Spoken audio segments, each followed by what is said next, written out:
Hello everyone, ఇలాంటి videos మీకు ముందుగా కావాలి అనుకుంటే మా ఛానల్ని సబ్స్క్రైబ్ చేసుకొని పక్కనే ఉన్న బెల్ ఐకాన్ని క్లిక్ చేయండి. అప్కమింగ్ రివ్యూలోకి వెళ్ళిపోదాం.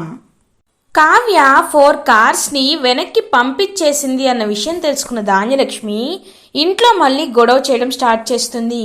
కావ్య, నువ్వు ఇప్పుడు బిజీగా ఉన్నావా అని అపర్ణదేవి కావ్యతో కార్ల విషయం మాట్లాడాలి అనుకుంటుంది. పాపం అప్పుడు నిజంగా బిజీగా ఉన్న కావ్య, అవునత్తయ్య నేను బిజీగా ఉన్నాను, నేనే మీకు తర్వాత కాల్ చేస్తాను అని ఇంక తన వర్క్ చేసుకుంటూ ఉంటుంది కావ్య. చూడు ధాన్యలక్ష్మి, నా కోడలేమి పని పాట లేకుండా ఖాళీగా లేదు. తను బిజినెస్ వర్క్ గురించి ఆలోచిస్తుంది. వాళ్ళు అమెరికా ఏమి వెళ్ళిపోరు కదా, ఇంటికి తిరిగి వస్తారు కదా. నేను ఇంటికి వచ్చాక మాట్లాడతాను. నువ్వేమీ ఈ విషయంలో ఎక్కువగా ఆలోచించి ఆ మంతర మాటలు నమ్మద్దు అని చెప్పి అక్కడి నుండి వెళ్ళిపోతుంది అపర్ణాదేవి. ఇంకా చాలా చిరాగ్గా ఇరిటేటింగ్గా ఫీల్ అవుతూ ఉంటారు ధాన్యలక్ష్మి అండ్ రుద్రాణి. ఇది ఇలా ఉండగా కావ్య రాజ్ దగ్గరికి వస్తుంది. ఏమండి, ఈ ఫైల్స్ ఒకసారి చూడండి, వీటిలో మీ సిగ్నేచర్ కావాలి అని అంటుంది. కళావతి, నువ్వు వేరే ఫైల్ చూడు, నేను అంతలోపు వీటిని రీచెక్ చేస్తాను అని చెప్పి ఇంక అన్ని వర్క్స్ అయితే చేసుకుంటూ ఉంటాడనమాట రాజ్. అప్పుడే రాజ్కి ఎస్ఐ దగ్గర నుంచి కాల్ వస్తుంది. రాజ్ ఎస్ఐ కాల్ లిఫ్ట్ చేస్తాడు. హలో ఎస్ఐ గారు, మీ కాల్ గురించే వెయిట్ చేస్తున్నాను. వాడి గురించి ఏదైనా ఇన్ఫర్మేషన్ తెలిసిందా అండి? ఆ నందగోపాల్ ఏ లొకేషన్లో ఉన్నాడో ట్రేస్ అయిందా అని అడుగుతాడు రాజ్. రాజ్ గారు, మీకు ఒక ముఖ్యమైన విషయం చెప్పాలి. మేము అనుకున్నట్టు వాడు ఫారిన్ వెళ్ళలేదు, వాడు ఇండియాలోనే ఉన్నాడు. వాడి మొబైల్ సిగ్నల్స్ ఇక్కడే ట్రేస్ అవ్వడం మేము గమనించాం. కాబట్టి మీరు వాడు ఇక్కడే ఉన్నాడనే విషయం తెలిసి కాస్త రిలాక్స్డ్గా ఫీల్ అవుతారని మీకు కాల్ చేసి చెప్తున్నాం. ఇంకొక 1 వీక్లో వాడిని మేము పట్టుకునే ప్రయత్నం చేస్తామని చెప్పి చెప్తారు ఎస్ఐ. అంటే 1 వీకా అని ఆలోచిస్తూ ఉంటాడు రాజ్. ఏవండి, ఏమైందండి అని అడుగుతుంది కావ్య.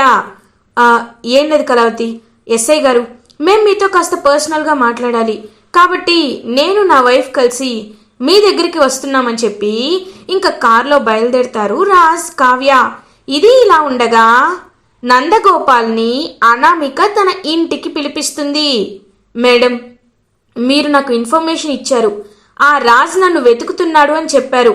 నేను పారిపోవాలని ఎయిర్పోర్ట్కి వెళ్తే మీ మనుషులు నన్ను మీ దగ్గరికి తీసుకువచ్చారు. అసలు ఏంటి మేడం, మీరు నాతో ఏం పని మీకు అని అడుగుతాడు నందగోపాల్. చూడు, నువ్వు ఇక్కడ తప్ప ప్రపంచంలో ఇంకెక్కడున్నా నిన్ను పోలీసులు పట్టుకోవడానికి చాలా ఈజీగా దొరికిపోతావు. నువ్వే వాళ్ళకి ఛాన్స్ ఇచ్చినట్టు అవుతావు. అందుకే నిన్ను ఇక్కడికి పిలిపించాను అని అంటారు అనామిక. మేడం, మీకు నా సమస్య తెలీదు మేడం. ఇప్పుడు ఆ రాజ్ వాళ్ళకి నేను దొరికితే 100 కోట్లు నేనే కట్టాలి మేడం అని అంటాడు ఆ నందగోపాల్. 100 కోట్లు కాదు, 80 కోట్లు మాత్రమే. చూడు, ఆల్రెడీ 20 crores ఆ రాజ్ పే చేసేశాడు.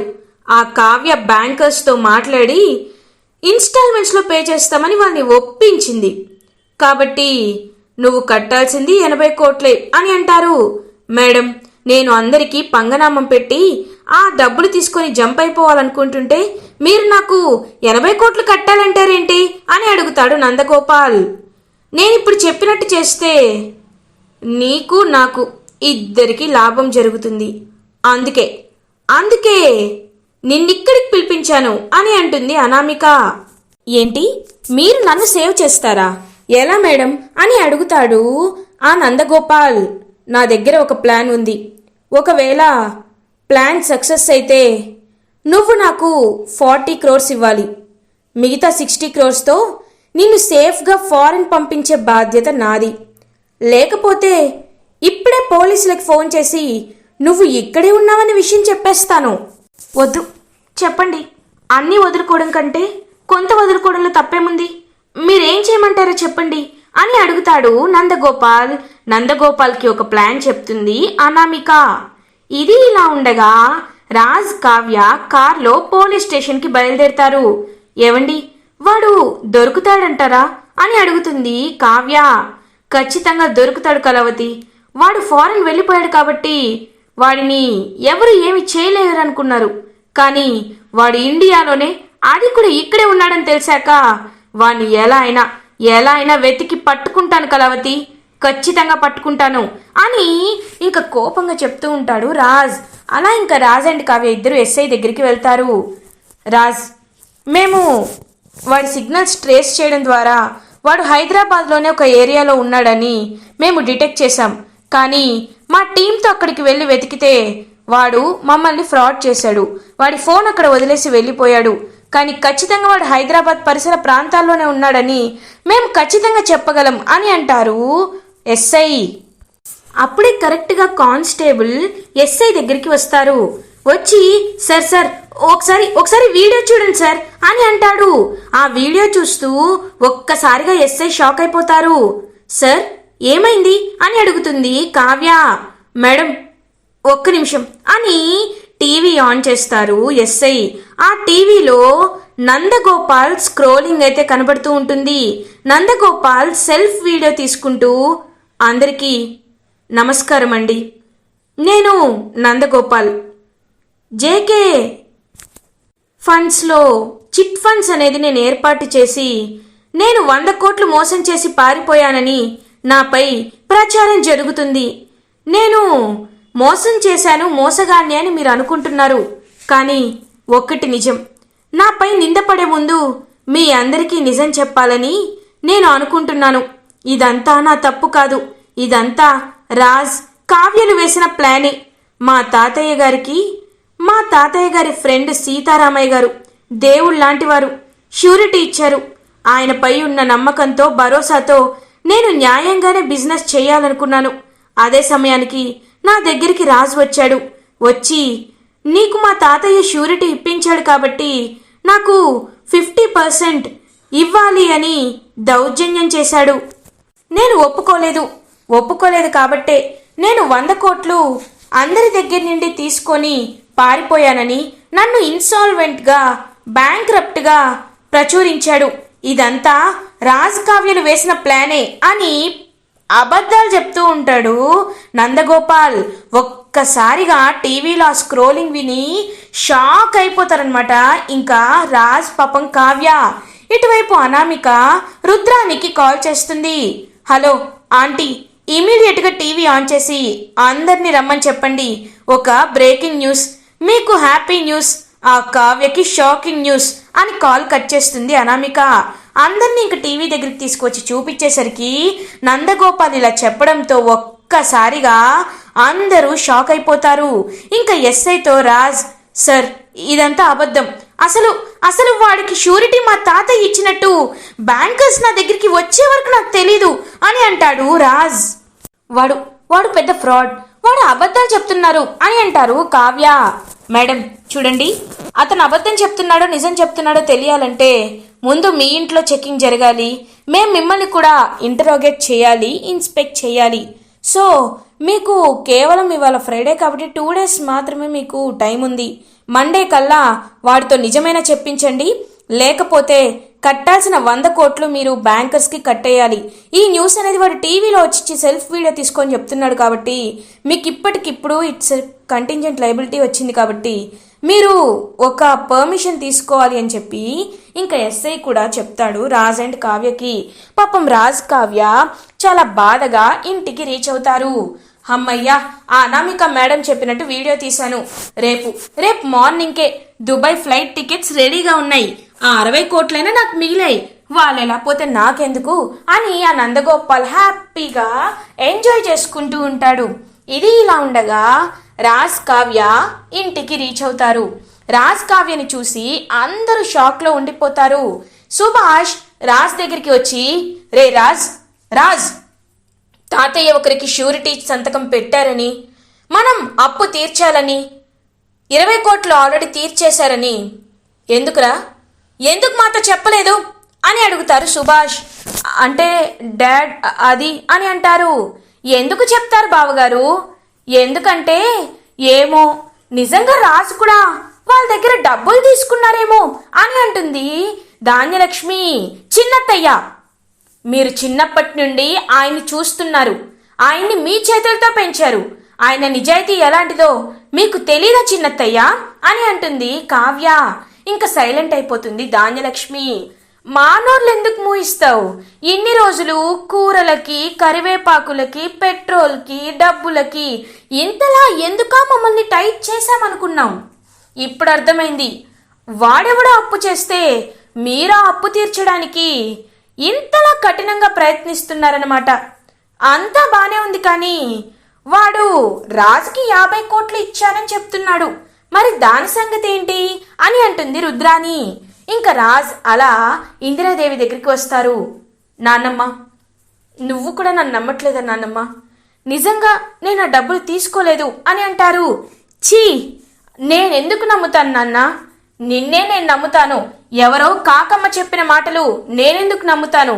ఇదంతా చూస్తుంటే ఎవరో మీ ఇద్దరిని పక్కాగా ప్లాన్ చేసి ఇరికించినట్లు తెలుస్తుంది.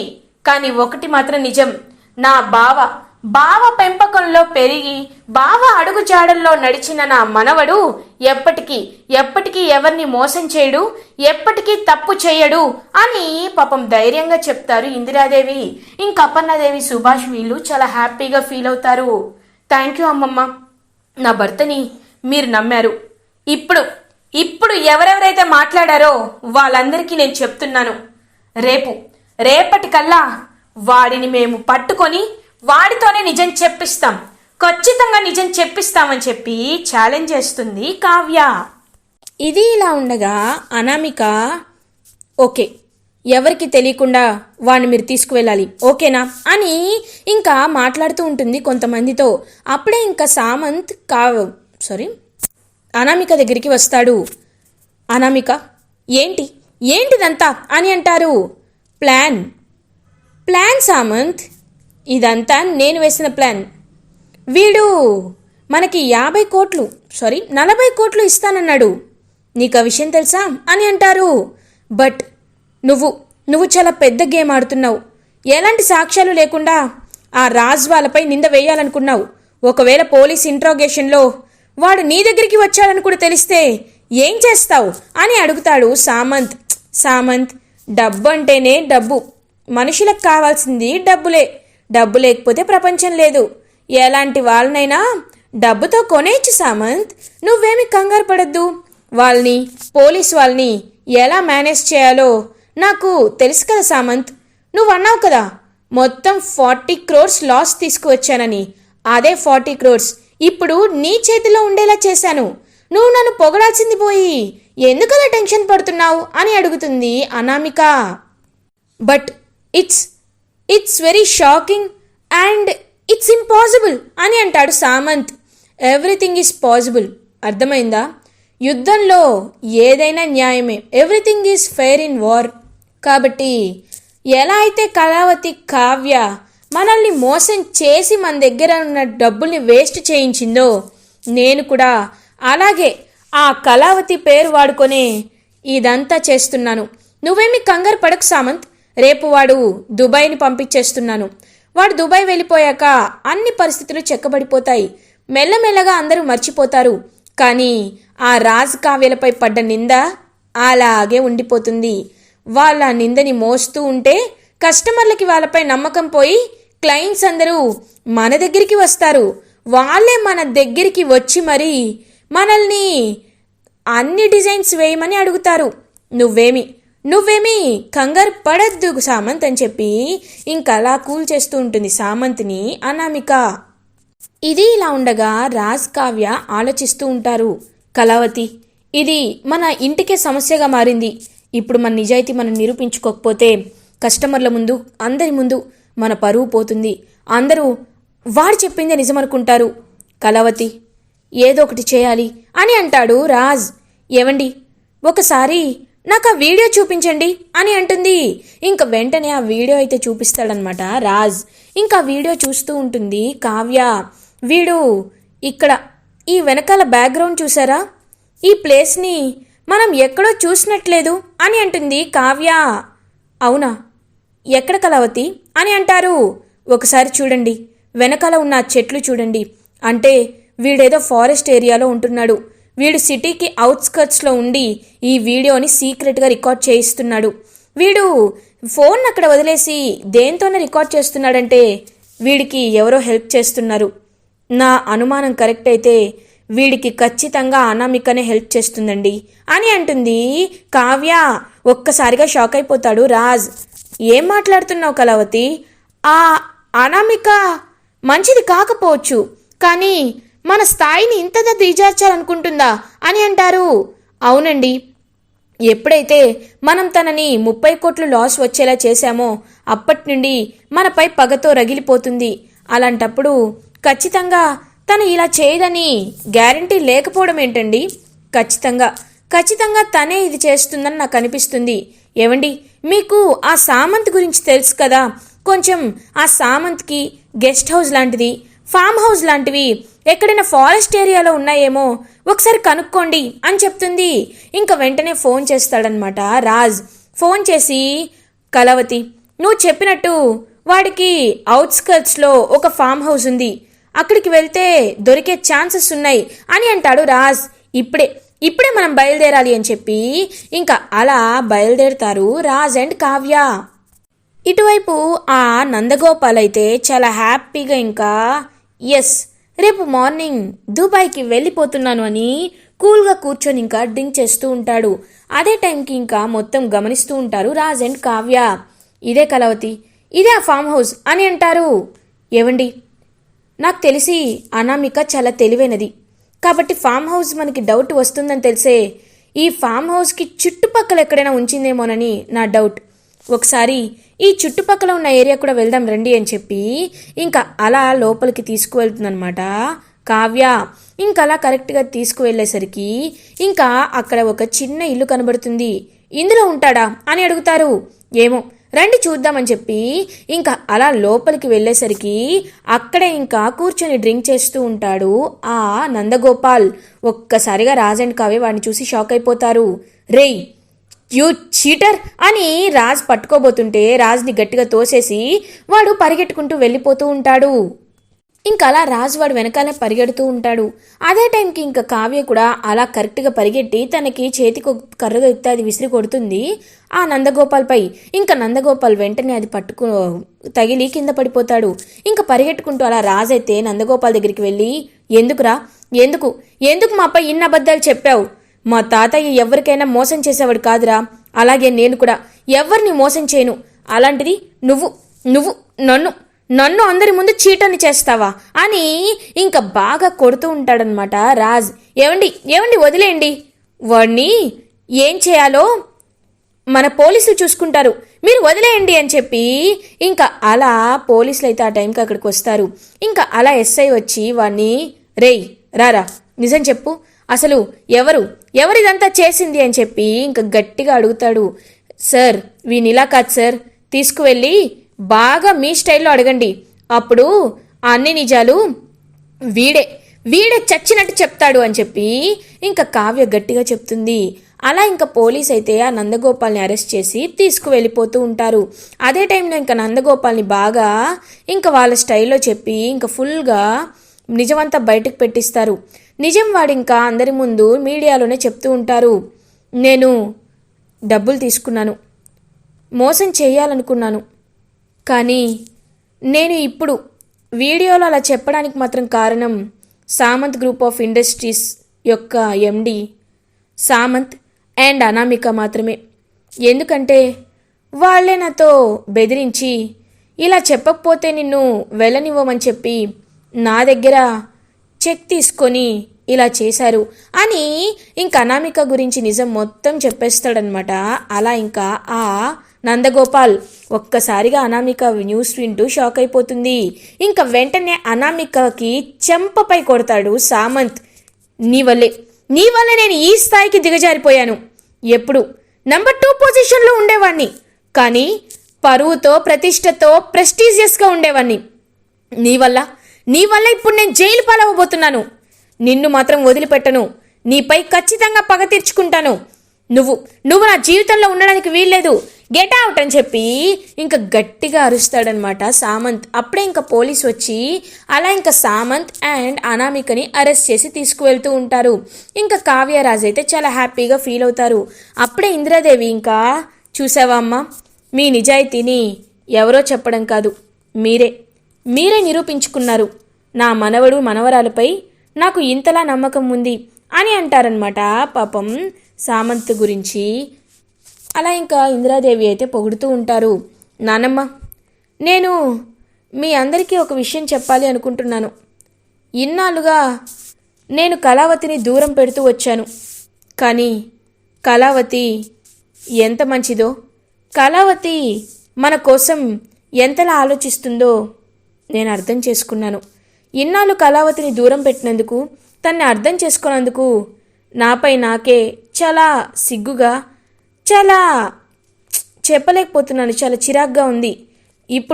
ఇప్పుడు అందరి ముందు చెప్తున్నాను, కళావతి ఎక్కడికి వెళ్ళటం లేదు.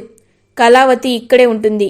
తాతయ్య వచ్చాక వెళ్ళాక తాతయ్యే కాదు, ఈ కుటుంబం ఉన్నంత వరకు కళావతి ఇక్కడే ఉంటుంది, నా భార్యగానే ఉంటుంది అని ఇంకా కావ్యని పొగుడుతూ కావ్య శాశ్వతంగా ఈ ఇంట్లోనే ఉంటుంది అని అందరి ముందు అనౌన్స్ చేస్తాడు రాజ్. ఇంకా కావ్య చాలా హ్యాపీగా రాజ్ వైపు ప్రేమగా చూస్తూ ఉంటుంది. ఇలా ఎపిసోడ్ ఎండ్ అవుతుంది. ఫర్దర్ ఎపిసోడ్ రివ్యూస్ ముందుగా మీకు కావాలి అనుకుంటే మా ఛానల్ని సబ్స్క్రైబ్ చేసుకోండి. Thanks for watching.